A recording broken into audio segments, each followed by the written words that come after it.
Between 1847 and 1853, across the remote hills of western Pennsylvania, exactly 278 women simply vanished from religious revival camps. They didn't die. They didn't run away. They simply ceased to exist within the records of their communities. Church registries had their names methodically removed, their belongings were distributed to charity, and their families were gently informed they had been called to serve God elsewhere. For more than a century, this systematic erasure remained buried in forgotten church archives. Then, a demolition crew made a discovery beneath the floorboards of the abandoned New Light Methodist camp in Clearfield County that prompted local authorities to seal the site for 3 full months. What they uncovered challenges everything we thought we understood about American religious history, revealing a doctrine so disturbing that 3 separate denominations eventually collaborated to hide it from the world. Before we continue with the story of the New Light Methodist camp and the doctrine that consumed hundreds of women, I need you to do something. Subscribe to this channel right now, because this story has been suppressed for over 170 years, and there are forces that still don't want it told. Hit that subscribe button, ring the notification bell, and let me know in the comments what state you're listening from. This darkness spread far beyond Pennsylvania, and you might be surprised how close it came to your own hometown. The truth about what happened in those camps begins not with the disappearances themselves, but with the man who called himself Brother Ezekiel Marai and the religious awakening that would become America's most carefully hidden nightmare. In the spring of 1847, the hill country of western Pennsylvania was experiencing what locals called the Great Stirring. A religious revival swept through isolated communities like wildfire through dry timber. Unlike the organized camp meetings of the Second Great Awakening, this movement emerged from the shadows of Appalachian valleys where denominations blended together and ancient beliefs mixed with Christian doctrine in ways that would have horrified seminary professors in Philadelphia or Boston. The region itself seemed almost designed for secrets. Dense forests of pine and oak stretched for miles without roads, broken only by narrow valleys where small communities had carved out existences far from the watchful eyes of established churches. German Lutherans, Scots-Irish Presbyterians, and Welsh Methodists had first settled these hills in the 1790s, but by 1847, their descendants practiced a hybrid faith that borrowed heavily from old country traditions their grandparents had brought across the Atlantic. Into this spiritual wilderness came Brother Ezekiel Marai, a man whose past remained as mysterious as his doctrine. He claimed to be a former seminary student from Princeton who had received divine visions in the wilderness, though no records of his attendance were ever located. What mattered to the hill people wasn't his credentials, but his undeniable power. When Brother Marai preached, women fainted, men wept openly, and children spoke in tongues. He could heal the sick with a simple touch, predict the weather with uncanny accuracy, and most importantly, he could read the spiritual condition of a person's soul with disturbing precision. Marai's message was simple yet revolutionary. Traditional Christianity, he argued, had been corrupted by man-made institutions. True salvation could only be achieved through complete surrender to God's will, as interpreted by those blessed with divine insight. He called his movement the New Light, though it should not be confused with the earlier New Light movement of the 1740s. This was something entirely distinct and infinitely more dangerous. The New Light Methodist camp was established in the summer of 1847 on a remote plateau overlooking Little Toby Creek, approximately 12 miles northeast of what would later become the town of Clearfield. The site was chosen specifically for its isolation, accessible only by a narrow mountain trail that wound through 3 miles of unmarked forest. Local families donated materials and labor, viewing the camp as a beacon of spiritual renewal in their otherwise difficult lives. The camp's layout followed Brother Marai's specific instructions.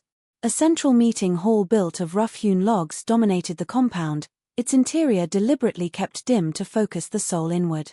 Surrounding it were smaller cabins for families, a separate dormitory for unmarried women, and Brother Marai's private retreat built into the hillside like a cave dwelling. Most unusually, the entire camp was surrounded by an 8-foot wooden fence, ostensibly to keep out wild animals, but designed in a way that made it nearly impossible to climb from the inside. The first family to join the camp was the Weatherbys, Pennsylvania Dutch farmers who had lost 2 children to typhoid the previous winter.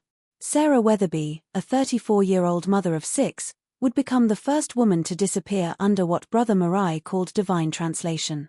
Her husband Abraham later told authorities that Sarah had been called to serve God in a higher capacity, and he seemed genuinely to believe this explanation, even as his remaining children asked when their mother would return.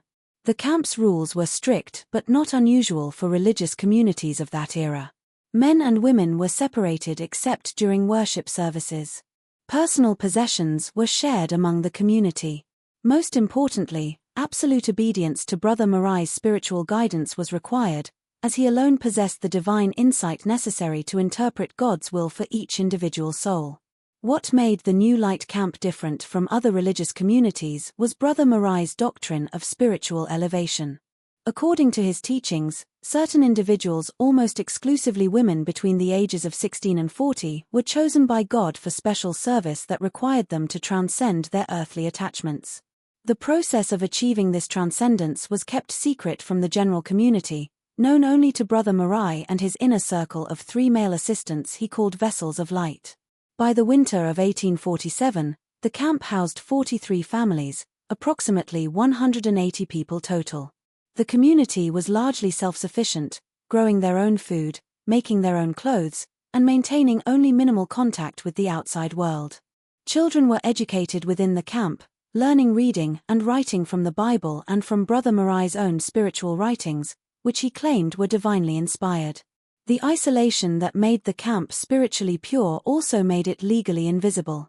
Pennsylvania's frontier counties had minimal law enforcement, and religious communities were generally left to govern themselves as long as they caused no trouble for their neighbors.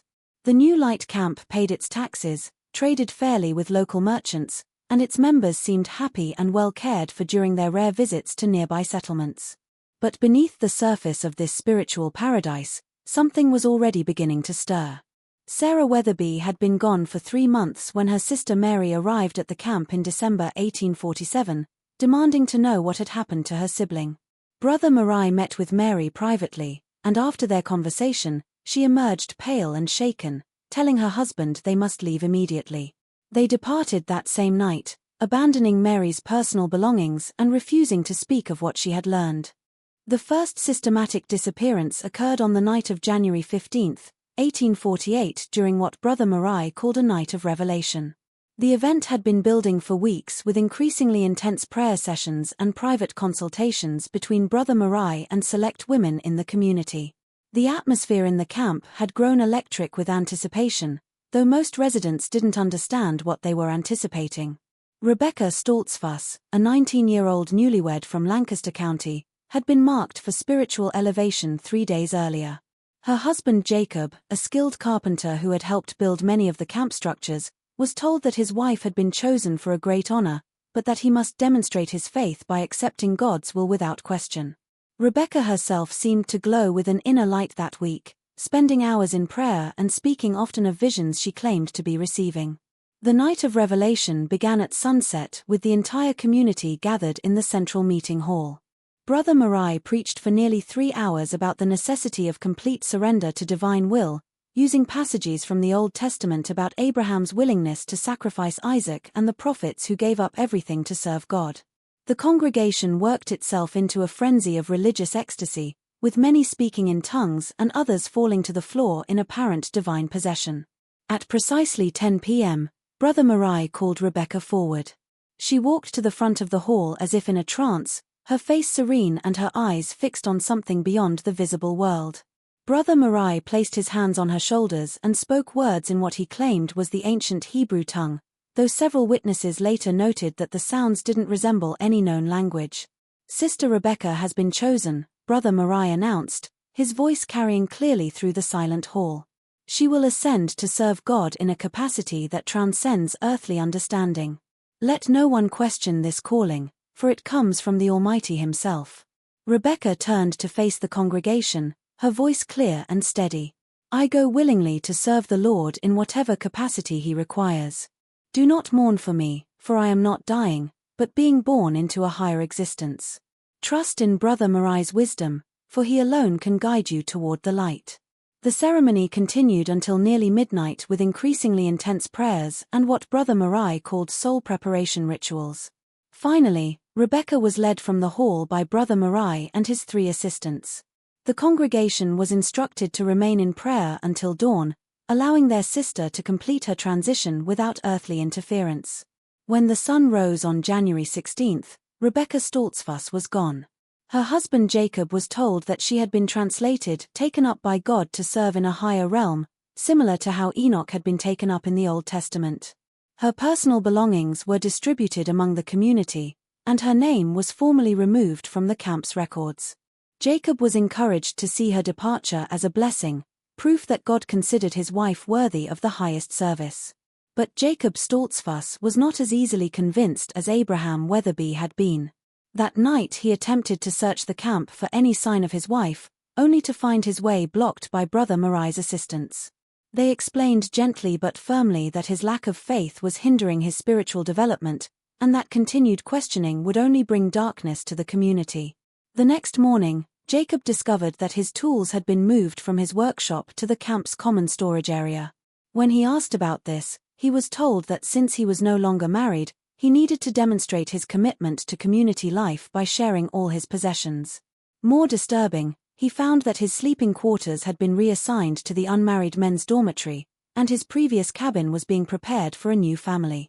Jacob's growing suspicions were shared by several other community members, particularly those who had known Rebecca well.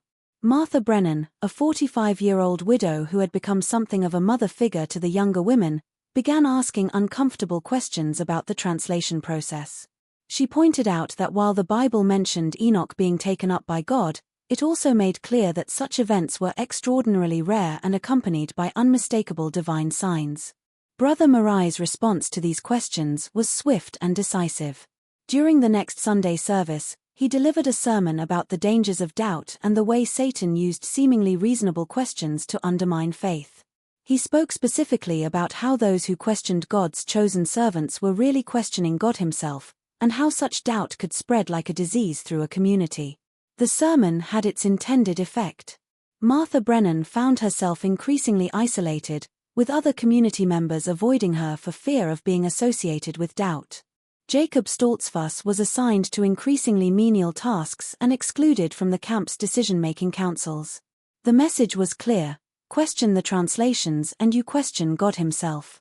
But the questions didn't disappear. They went underground, whispered in private conversations between trusted friends.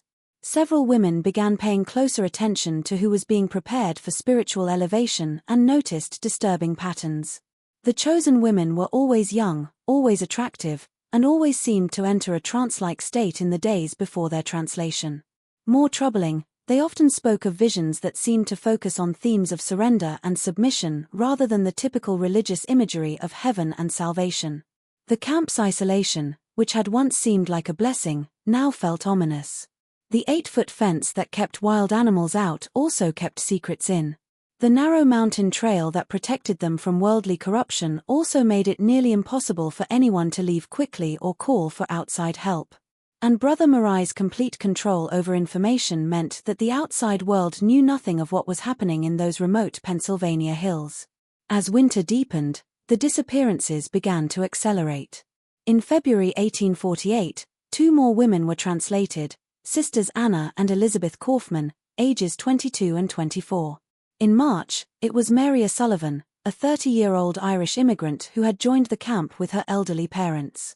Each disappearance followed the same pattern: a period of spiritual preparation, a night of revelation ceremony, and then complete erasure from the camp's records. By spring, the camp had developed what could only be described as a culture of fear disguised as faith. Community members had learned not to ask questions, not to express doubts, and certainly not to investigate the growing number of empty cabins. The official explanation was always the same: these blessed women had been chosen for higher service, and questioning their fate demonstrated a lack of faith that could endanger one's own soul. The systematic erasure of these women from camp records was no accident. It was the cornerstone of what Brother Marai called the doctrine of sacred silence. According to his teachings, speaking about those who had been translated would interfere with their spiritual work in the higher realm and could even draw them back to earthly concerns, undermining their divine mission. This doctrine served multiple purposes beyond simple concealment. It created a culture where questioning became synonymous with sin, where doubt was literally heretical, and where the very act of investigating disappearances was framed as an attack on God himself. Community members learned to self-censor, to avoid conversations that might lead to dangerous questions, and to report any expressions of doubt to Brother Marai's assistants. The three men who served as Brother Marai's inner circle, known as the Vessels of Light, were crucial to maintaining this system. Jeremiah Whitmore, a former Methodist circuit rider from Ohio, handled the camp's external communications and business dealings. His warm smile and genuine religious knowledge made him the perfect ambassador to the outside world, and his letters to families of the missing women were masterpieces of misdirection and false reassurance. Samuel Brennan, Martha Brennan's own nephew, managed the camp's internal discipline and record-keeping. His intimate knowledge of each family's dynamics made him invaluable for identifying potential troublemakers and crafting personalized approaches to maintaining their silence. The fact that he was Martha's nephew also meant that even she hesitated to voice her suspicions too loudly. The third assistant, Daniel Yoder, was responsible for what Brother Marai called spiritual counseling, private sessions with community members to assess their faith and loyalty. Yoder had an uncanny ability to detect doubt and dissent, often identifying potential problems before they became open rebellion. His sessions were conducted in complete privacy, and community members learned to dread being called to meet with him. By the summer of 1848, the camp's demographics had shifted dramatically. The original 43 families had dwindled to 31, with several families quietly leaving after their daughters or wives were selected for translation. More troubling, the ratio of women to men had become severely imbalanced, with many more single men than single women remaining in the community. This imbalance led to the introduction of what Brother Marai called spiritual marriages, unions blessed by God but not recognized by earthly authorities. These arrangements allowed the camp to bring in new women from outside communities, often young women fleeing difficult family situations or seeking spiritual fulfillment. The spiritual marriages were presented as temporary arrangements, with the understanding that truly faithful women would eventually be called to higher service through translation. The recruitment of new women became increasingly sophisticated. Brother Marai would send his assistants to revival meetings and camp gatherings throughout western Pennsylvania, eastern Ohio, and northern West Virginia. They looked for specific types of women, those who were spiritually seeking, socially isolated, or economically desperate. The assistants would befriend these women, share carefully crafted stories about the spiritual paradise they had found, and gradually draw them into the camp's web. Martha Brennan, despite her growing suspicions, found herself in an impossible position.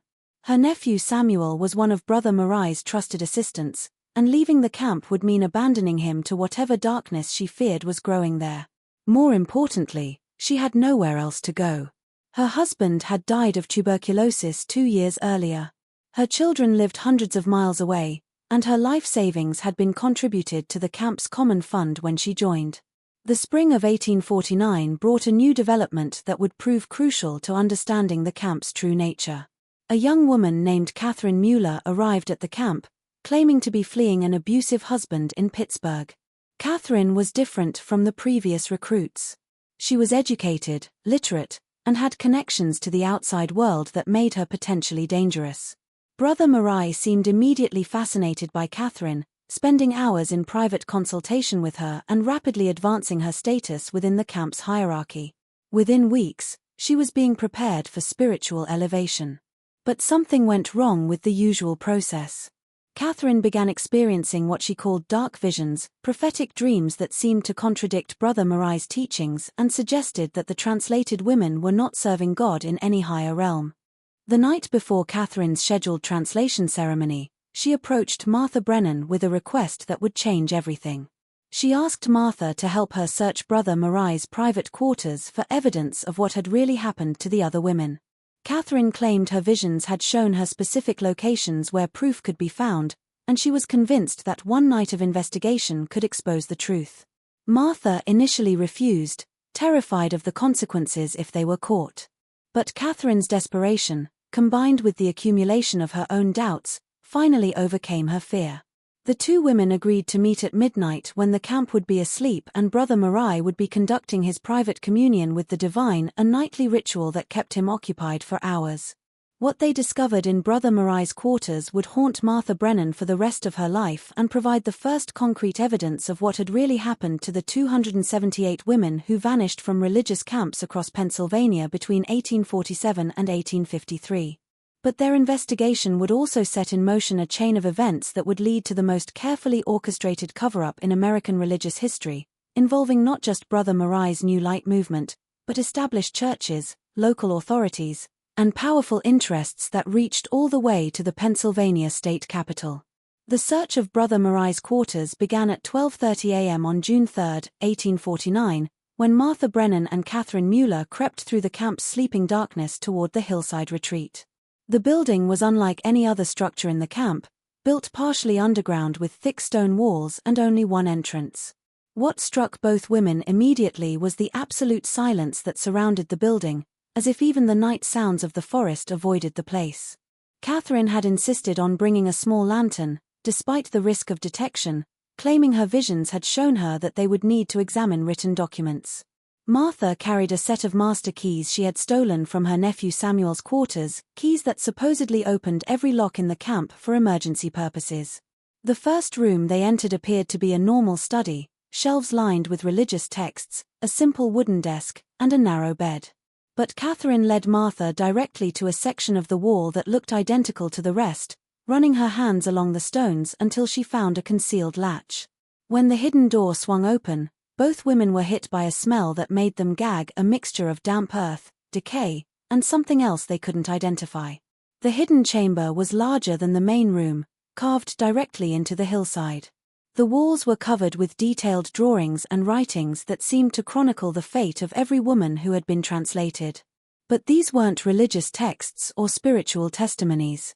They were methodical records of what Brother Marai called the harvesting process. Martha's hands shook as she held the lantern while Catherine read from a leather-bound journal. The entries were written in Brother Marai's precise handwriting, each one documenting a woman's preparation for translation. The preparations involved weeks of isolation, specialized diets, and what the journal called spiritual conditioning, a process that seemed designed to break down the women's will and sense of reality. The most disturbing entries described the translation ceremonies themselves. What the community witnessed in the meeting hall was apparently only the beginning. After the women were led away, they were brought to this hidden chamber for what Brother Marai called the final elevation. The journal entries became increasingly cryptic when describing this process, but they made clear that the women were not being taken to serve God in any traditional sense. Catherine discovered a second journal that contained correspondence between Brother Marai and individuals identified only by initials. The letters discussed shipments and deliveries to locations in New York, Philadelphia, and as far south as Charleston. The correspondents wrote about quality merchandise and specialized training in language that made both women's blood run cold. But the most shocking discovery was a detailed map of Pennsylvania, Ohio, and West Virginia, marked with the locations of dozens of religious camps, revival sites, and isolated communities. Each location was annotated with numbers representing how many women had been harvested and notes about the local authorities who had been brought into cooperation with the operation. The New Light Methodist camp was just one node in a network that stretched across 3 states. Other camps were operated by different religious leaders, all apparently connected to the same underlying organization. The map showed transportation routes, safe houses, and what appeared to be final destinations for the women who had been taken. Martha realized with growing horror that they had discovered evidence of what could only be described as a massive human trafficking operation, one that used religious communities as collection points and spiritual doctrine as a control mechanism. The women weren't being killed. They were being prepared for something worse, something that required them to be psychologically broken and completely separated from their previous lives.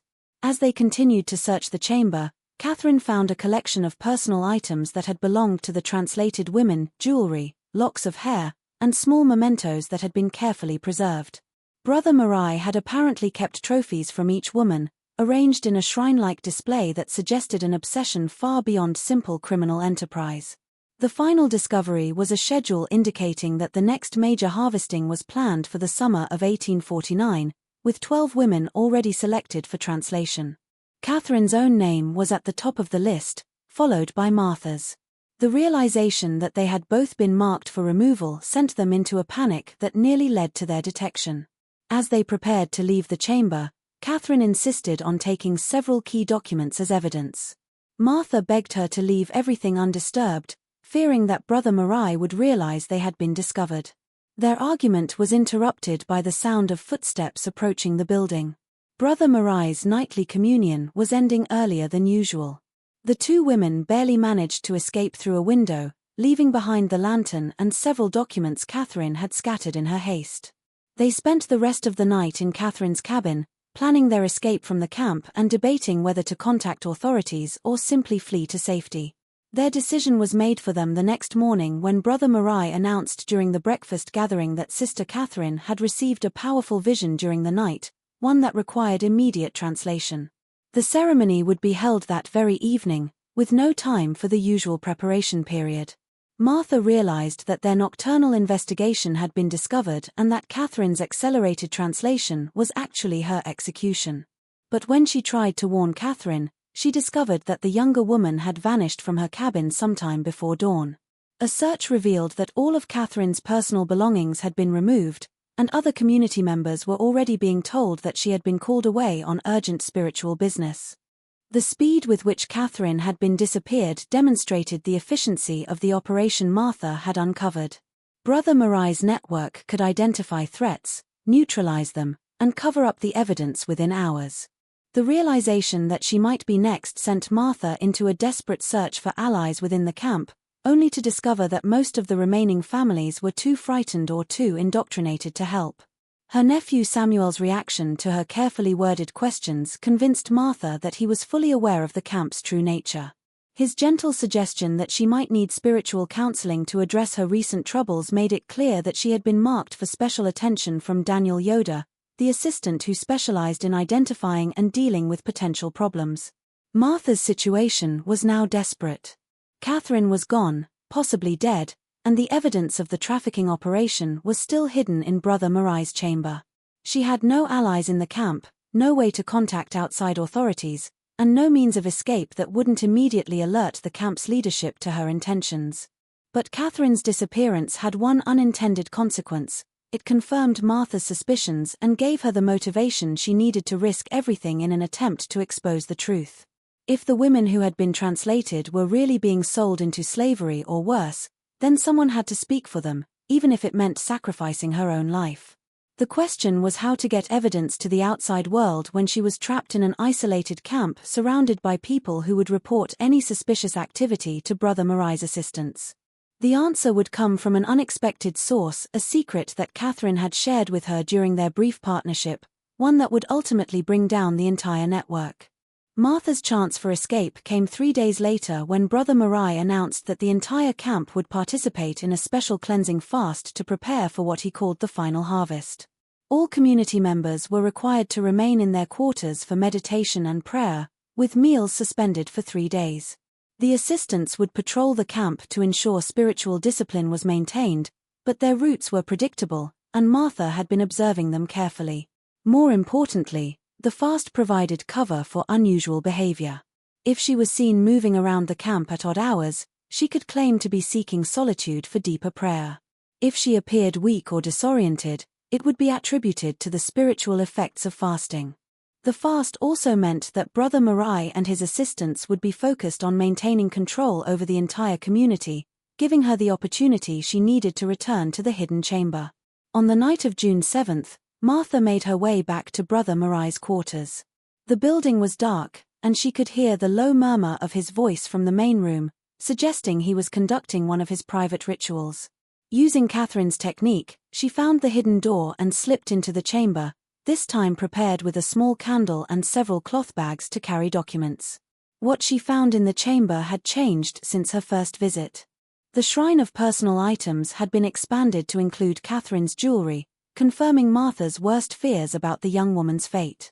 More disturbing, new entries had been added to the journal, including detailed notes about Martha's own behavior and psychological profile. Brother Murray had been studying her, planning her eventual translation with the same methodical approach he used for all his victims.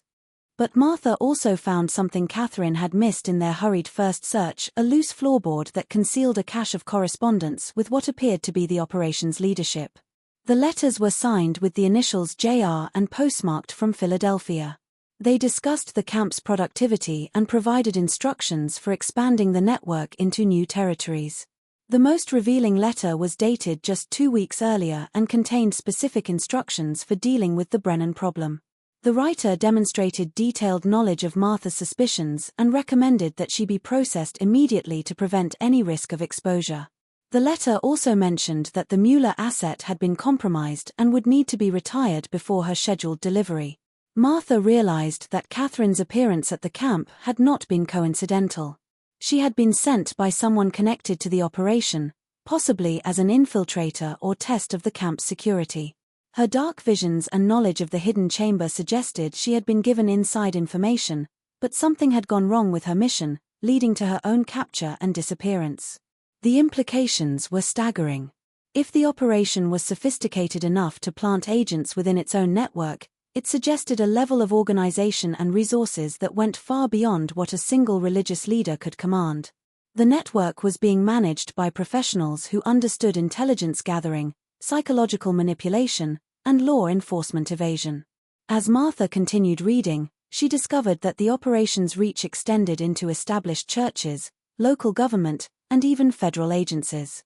Several letters mentioned cooperative arrangements with judges, sheriffs, and immigration officials who helped cover up the disappearances or provided legal protection for the network's activities. The most chilling document was a report analyzing the supply chain from religious camps to final destinations. It treated the women like commodities, analyzing which types were most valuable for different purposes and recommending strategies for increasing yield from each location. The report suggested that the operation was providing women not just for prostitution but for private collectors, foreign buyers, and what it euphemistically called specialized services. Martha's hands trembled as she read entries describing women she had known personally, their psychological profiles, their weaknesses, and the specific techniques used to break their resistance. The journal revealed that the spiritual conditioning process was actually a sophisticated form of psychological torture designed to destroy the women's sense of identity and will to resist. But the most horrifying discovery was a detailed plan for what Brother Murray called the final harvest. The summer of 1849 would see the simultaneous closure of 12 camps across 3 states, with all remaining women translated in a coordinated operation. The plan called for the camps to be abandoned, their records destroyed, and their leadership relocated to new territories further west. Martha realized that she had stumbled onto the network's exit strategy. After years of operation, the leadership had decided that the camps were becoming too risky to maintain. Rather than gradually wind down the operation, they planned to eliminate all evidence and witnesses in a single massive operation that would erase hundreds of women from existence. The timeline was immediate. The final harvest was scheduled to begin in just 2 weeks, starting with the New Light Methodist camp. Martha's own name appeared on the priority list, along with the remaining women in the camp who were considered problematic due to their questions or connections to the outside world. As she prepared to leave the chamber with her evidence, Martha heard footsteps approaching the building, but this time they were moving with purpose, not the casual pace of Brother Murray's usual routines. She realized that her presence had been detected, possibly by one of the assistants conducting their patrol rounds. The footsteps stopped outside the chamber's entrance, and Martha heard the low murmur of voices. She was trapped, with no way to escape without confronting whoever was outside. The candle in her hand suddenly seemed impossibly bright, and she realized that its light might be visible under the door. As she extinguished the candle, plunging the chamber into complete darkness, Martha heard the unmistakable sound of keys being inserted into the lock. Someone was entering the main room of Brother Murray's quarters, and they would almost certainly discover the hidden chamber. In the darkness, Martha clutched the documents she had gathered, knowing they represented the only evidence that might save the women who were still alive. But she also knew that if she was caught, she would join Catherine and the others in whatever fate awaited those who threatened the operation. The door to the main room opened, and Martha heard Brother Marai's voice, calm and measured. "Sister Martha, I know you're in there. Why don't you come out so we can discuss what you've learned? I think you'll find that your understanding of our holy work is incomplete." Just when we thought we'd seen it all, the horror in the Pennsylvania hills intensifies. If this story is giving you chills, share this video with a friend who loves dark mysteries. Hit that like button to support our content, and don't forget to subscribe to never miss stories like this. Let's discover together what happens when Martha faces the true architect of this nightmare. Martha remained frozen in the darkness of the hidden chamber, her heart hammering so loudly she was certain Brother Marai could hear it through the stone walls. The documents in her hands seemed to burn with the weight of their terrible revelations, and she knew that these papers might be the only chance to expose the network that had consumed hundreds of women. "I understand your confusion, Sister Martha," Brother Marai continued, his voice carrying the same gentle authority he used during sermons. "Catherine Mueller filled your mind with disturbing interpretations of our sacred work, but she was an agent of darkness sent to test our faith and corrupt our mission. Surely you can see that now." The casual way he mentioned Catherine's name, as if she were simply another theological problem to be addressed, made Martha's blood run cold. She pressed herself against the far wall of the chamber, trying to stay as far from the entrance as possible while still being able to hear his words. "The work we do here is indeed difficult for earthly minds to comprehend," Brother Marai continued, and Martha could hear him moving around the main room, lighting candles, and settling into his usual routine. "The women we have translated are serving a purpose far greater than their simple minds could have imagined. They are instruments of a divine plan that has been unfolding for centuries." Martha heard the scrape of a chair being moved and realized that Brother Marai was positioning himself between her and the only exit. He wasn't just trying to coax her out. He was preparing for a long conversation, confident that she had nowhere to go. "You see, Sister Martha, the Christian church has been corrupted by sentimentality and false compassion. It has forgotten that God's chosen people are meant to rule over the weak and the inferior. The women we translate are not being harmed. They are being elevated to their proper station as servants of their superiors." The casual way he spoke of the women's fate, as if their enslavement was a theological necessity, revealed the depth of his delusion or cynicism. Martha began to understand that Brother Marai genuinely believed in his twisted doctrine, that he saw himself as implementing God's will rather than simply profiting from human trafficking. "The network you discovered in your unauthorized search represents the restoration of the natural order," he continued. "Throughout history, the strong have ruled the weak, the intelligent have commanded the simple, and the chosen have used the common for higher purposes. Modern society has forgotten these truths, but we are working to restore them."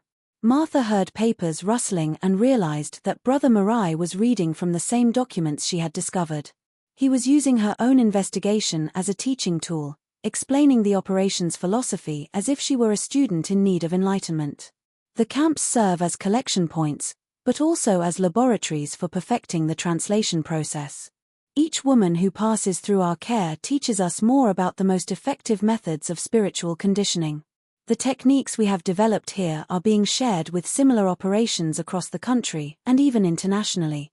The scope of what he was describing horrified Martha beyond anything she had imagined. This wasn't just a local criminal enterprise. It was part of a coordinated effort to restore what Brother Marai saw as the proper social order, with themselves as the natural rulers and women as their property. "The final harvest you read about is not an ending, Sister Martha, but a graduation. We have perfected our methods here, and now it is time to expand our work to a national scale. The women who have been translated from this camp have helped us establish operations in 12 major cities, with more planned every month." Martha's mind reeled as she realized the true scope of the network. The women weren't just being sold. They were being used to establish new camps and recruitment centers, spreading the operation like a disease across the country. Each translation was actually helping to enslave more women in an ever-expanding web of exploitation. "Your nephew Samuel has been particularly helpful in developing our psychological conditioning techniques," Brother Marai continued, and Martha felt a crushing sense of betrayal. "His insights into human nature have allowed us to refine our methods considerably. He speaks very highly of your intelligence, which is why you are being offered a choice that others have not received. The sound of footsteps told Martha that Brother Marai was approaching the hidden door. She pressed herself further into the shadows, clutching the documents that represented her only hope of exposing the truth. You can join us willingly, Sister Martha, and help us perfect our work. Your maternal instincts and natural authority would make you valuable in training new recruits. Or you can resist and be processed like the others. But either way, you will serve the greater purpose. The hidden door began to swing open, and candlelight flickered into the chamber. Martha saw Brother Marai's silhouette in the doorway, but something was different about his appearance. Gone was the humble religious leader she had known. In his place stood a man whose eyes gleamed with the cold calculation of a predator who had cornered his prey. The choice is yours, Sister Martha. Willing servant or unwilling commodity. But you will serve. Martha made her decision in that instant. Rather than submit or attempt to negotiate, she threw herself toward the chamber's only window, a narrow opening she had noticed during her earlier search. The glass shattered as she crashed through it, and she felt sharp pain as the fragments cut her arms and face. She hit the ground hard, her ankle twisting painfully, but adrenaline kept her moving. Behind her, she could hear Brother Marai calling for his assistance, his calm demeanor finally cracking as he realized his prisoner had escaped. Martha ran through the dark forest, following paths she barely knew, guided only by her desperate need to reach the outside world with the evidence she carried. Every shadow seemed to hide one of Brother Marai's men. Every sound suggested pursuit. But she forced herself to keep moving despite the pain in her ankle and the blood flowing from her cuts. As she stumbled through the darkness, Martha heard the sound of horses behind her. The assistants were mounting an organized search. But she also heard something else that gave her hope, dogs barking in the distance, suggesting that she was approaching the nearest settlement. The race through the forest became a nightmare of endurance and terror. Martha's injured ankle slowed her progress, and she could hear her pursuers getting closer. But the documents in her blood-stained dress represented the testimonies of hundreds of women who could no longer speak for themselves, and she refused to let their suffering be meaningless. When Martha finally stumbled into the town of Clearfield at dawn on June 8, 1849, she was barely conscious from blood loss and exhaustion. The town's sheriff, Thomas Mackenzie, initially dismissed her story as the ravings of an injured woman. But when she produced the documents from Brother Marai's chamber, his attitude changed dramatically. The papers Martha had salvaged included correspondence that mentioned Sheriff Mackenzie by name, describing him as a potential asset who could be brought into cooperation through appropriate incentives. The realization that he was already under